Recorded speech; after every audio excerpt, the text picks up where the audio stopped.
Les personnes âgées ou en situation de handicap viennent régulièrement visiter cet appartement de 60 mètres carrés doté d'un équipement particulier. Bienvenue. Tout y a été étudié pour rester au maximum autonome. Dans cette cuisine, par exemple, la hauteur du mobilier est ajustable, ce que semble particulièrement apprécier ce senior. À un moment donné, vous avez mal au dos, vous avez envie de vous asseoir et en même temps de faire la cuisine. Qu'est-ce qui se passe? Vous pouvez très bien diminuer la hauteur. D'accord. Voilà. Prendre une Et chaise. être sur une chaise. C'est très rassurant parce que ça permet d'espérer rester assez longtemps chez soi en équipant la maison de telle sorte qu'on puisse continuer à y vivre. Et puis ici, je vais éteindre la lumière. Un seul appui sur une tablette déclenche la fermeture simultanée de tous les volets et programme même un cheminement lumineux pour se repérer la nuit. Des solutions apportées par la domotique et les objets connectés sont régulièrement testées dans cet appartement laboratoire.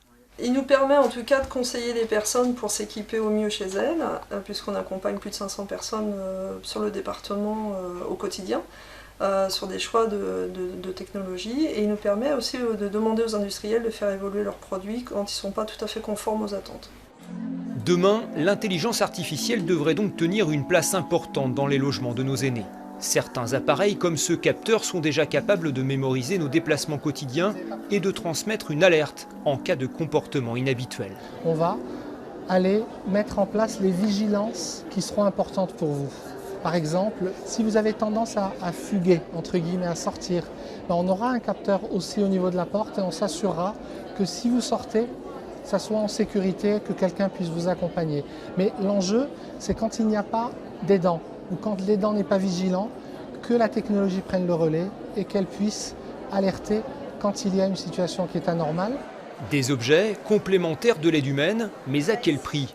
Pour accueillir ces technologies dans notre environnement, il faut aussi qu'elles soient accessibles financièrement. Le coût moyen quand vous êtes en EHPAD aujourd'hui, c'est 2 000 € par mois de reste à charge. Quand vous êtes chez vous, si vous retirez les aides, si vous retirez les avantages fiscaux, vous êtes à moins de 100 € de reste à charge. Donc vous voyez la différence aussi en termes d'accessibilité coût. Donc le pari, c'est finalement d'organiser toutes les conditions qui vont vous mettre en sécurité chez vous avec une prise en charge du type EHPAD. Proposé à la location, ce dispositif connecté pilote devrait bientôt équiper les premiers foyers et faire avancer la recherche pour le maintien à domicile.